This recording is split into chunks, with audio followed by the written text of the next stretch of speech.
यहाँ पे दूसरी एक बहुत बड़ी बात है, कांग्रेस की 2-3 बड़ी सीटें हाथ से जा सकती है। मैं आपको बता दूं कि ताज मोहिदीन ज्वाइन करने के लिए तैयार थे, लेकिन ताज मोहिदीन, अगर कुछ गलतियां ताज मोहिदीन से हुई हैं, लेकिन उनको इस वक्त उड़ी की सीट जो है कांग्रेस नहीं दे रही है। बड़े बड़े लीडर जो है वो अपनी सीट्स के लिए कहीं ना कहीं लड़ रहे हैं।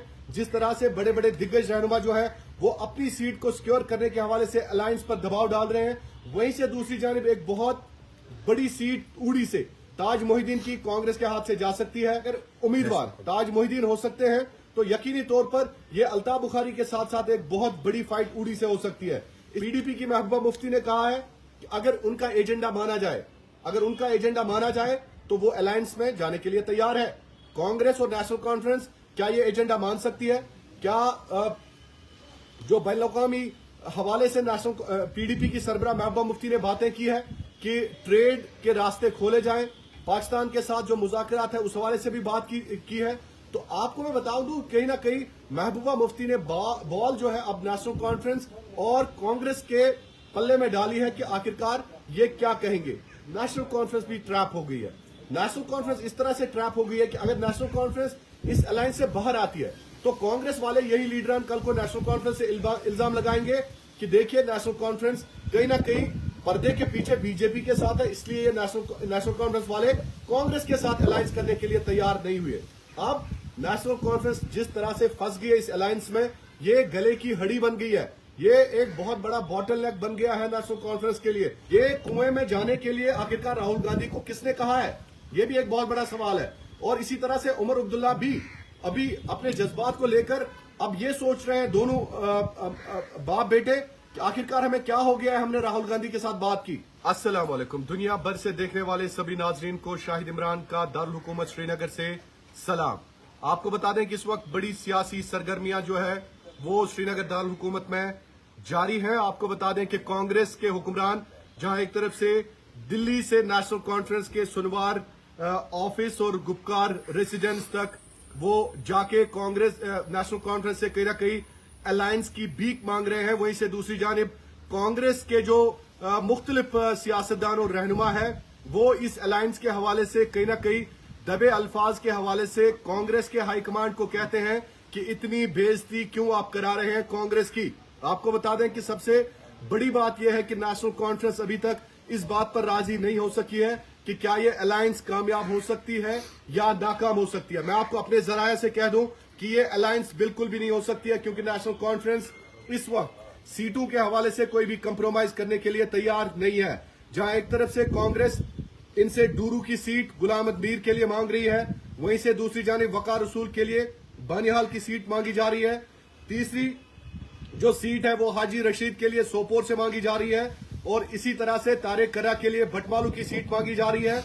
और यहां पे दूसरी एक बहुत बड़ी बात है, कांग्रेस की 2-3 बड़ी सीटें हाथ से जा सकती है। मैं आपको बता दूं कि ताज मोहिदीन ज्वाइन करने के लिए तैयार थे, लेकिन ताज मोहिदीन, अगर कुछ गलतियां ताज मोहिदीन से हुई हैं, लेकिन उनको इस वक्त उड़ी की सीट जो है कांग्रेस नहीं दे रही है। बड़े बड़े लीडर जो है वो अपनी सीट्स के लिए कहीं ना कहीं लड़ रहे हैं।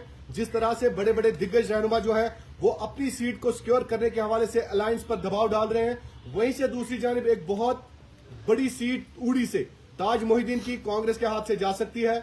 अमीन भट्ट की जा सकती है, गुलजार वानी की जा सकती है। इसी तरह से बाकी जो सीट्स है कांग्रेस की, वो भी कहीं ना कहीं अगर कांग्रेस चाहे तो 6 से लेकर 7 सीट्स पर खुद लड़ सकती है, फाइट दे सकती है। और मैं ये कह दूं कि स्ट्रॉन्गेस्ट कैंडिडेट्स है कांग्रेस के। जहां एक तरफ से अगर उड़ी की बात करें डॉक्टर सज्जाद, और कांग्रेस के अगर उम्मीदवार ताज मोहिदीन हो सकते हैं तो यकीनी तौर पर यह अल्ताफ बुखारी के साथ साथ एक बहुत बड़ी फाइट उड़ी से हो सकती है।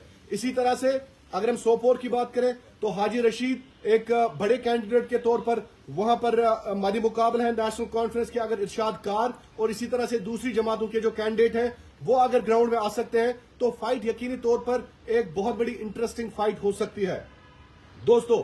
लेकिन जिस तरह से वेणुगोपाल, माफ कीजिएगा, केसी वेणुगोपाल जो है कांग्रेस के बड़े रहनुमा है, और साथ ही साथ सलमान खुर्शीद भी अलसुब, वो बिल्कुल आज सोए भी नहीं है रात को, और सीधे तौर पर वो गुपकार आ गए हैं और नेशनल कॉन्फ्रेंस के फारूक अब्दुल्ला और उमर अब्दुल्ला के साथ मीटिंग्स पे मीटिंग्स कर रहे हैं, उनके रहनुमाओं के साथ मीटिंग कर रहे हैं। इतने बड़े लीडर्स का दिल्ली से गुपकार आना ये कहीं ना कहीं इस बात का इशारा दे रहा है कि कांग्रेस कहीं ना कहीं इस अलायंस के हवाले से ये एक किस्म की भीख भी मांग रही है नेशनल कॉन्फ्रेंस से कि आप हमें बचाएं, आप हमें बचाएं। इधर दूसरी जानिब पीडीपी की महबूबा मुफ्ती ने कहा है कि अगर उनका एजेंडा माना जाए, अगर उनका एजेंडा माना जाए तो वो अलायंस में जाने के लिए तैयार है। कांग्रेस और नेशनल कॉन्फ्रेंस क्या ये एजेंडा मान सकती है? क्या जो बैनुल-अक़वामी हवाले से नेशनल पीडीपी की सरबराह महबूबा मुफ्ती ने बातें की है कि ट्रेड के रास्ते खोले जाएं, पाकिस्तान के साथ जो मुज़ाकरात है उस हवाले से भी बात की है। तो आपको मैं बता दूं कहीं ना कहीं महबूबा मुफ्ती ने बॉल जो है अब नेशनल कॉन्फ्रेंस और कांग्रेस के पल्ले में डाली है कि आखिरकार ये क्या कहेंगे। और दूसरी बात यह मैं दोस्तों आप कह दूं कि इस अलायंस में कहीं ना कहीं नेशनल कॉन्फ्रेंस भी ट्रैप हो गई है। नेशनल कॉन्फ्रेंस इस तरह से ट्रैप हो गई है कि अगर नेशनल कॉन्फ्रेंस इस अलायंस से बाहर आती है तो कांग्रेस वाले यही लीडरान कल को नेशनल कॉन्फ्रेंस से इल्जाम लगाएंगे कि देखिए नेशनल कॉन्फ्रेंस कहीं ना कहीं पर्दे के पीछे बीजेपी के साथ है, इसलिए ये नेशनल कॉन्फ्रेंस वाले कांग्रेस के साथ अलायंस करने के लिए तैयार नहीं हुए। अब नेशनल कॉन्फ्रेंस जिस तरह से फंस गई है इस अलायंस में, ये गले की हड्डी बन गई है। ये एक बहुत बड़ा बॉटलनेक बन गया है नेशनल कॉन्फ्रेंस के लिए कि किस तरह से इस अलायंस को खैराबाद किया जाए। देखें, अगर आप बात करें बारामूला में कहीं ना कहीं अगर इनके कैंडिडेट जावेद बेग है, वहीं से दूसरी जानिब कांग्रेस के लीडर्स भी बेताब हैं लड़ने के लिए। इसी तरह से सोपोर से अगर हाजी रशीद है तो इसी तरह से नेशनल कॉन्फ्रेंस के इरशाद कार भी बेताब है लड़ने के लिए। तो अगर ये अलायंस होती है तो मुझसे लिख के लें आप कि नेशनल कॉन्फ्रेंस के लिए ये अलायंस कहीं ना कहीं एक बहुत बड़ा सवाल भी पैदा कर सकती है। आपको मैं बता दूं कि अगर हम विनिंग कैंडिडेट्स की बात करें तो विनिंग कैंडिडेट्स को कहीं ना कहीं 2014 की बात करें तो 2014 में जो विनिंग कैंडिडेट्स हैं उनको भी रिजेक्ट किया जा रहा है कई एक जगहों पर। तो उनको अगर रिजेक्ट किया गया तो यकीनी तौर पर कांग्रेस के लिए भी ये बगावत का जरिया हो सकता है और नेशनल कॉन्फ्रेंस के लिए भी बगावत का जरिया हो सकता है। ये कुएं में जाने के लिए आखिरकार राहुल गांधी को किसने कहा है, ये भी एक बहुत बड़ा सवाल है। और इसी तरह से उमर अब्दुल्ला भी अभी अपने जज्बात को लेकर अब ये सोच रहे हैं दोनों बाप बेटे कि आखिरकार हमें क्या हो गया है, हमने राहुल गांधी के साथ बात की।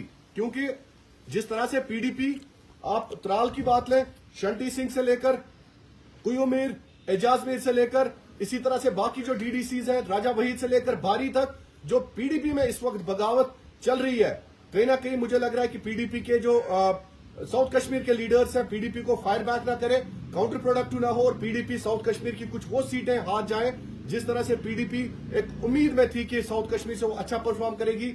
और इसी तरह से नेशनल कॉन्फ्रेंस के लिए नॉर्थ से, सेंटर से और साउथ कश्मीर से ये अलायंस कहीं काउंटर प्रोडक्टिव प्रूव ना हो। सबसे बड़ी बात यही है।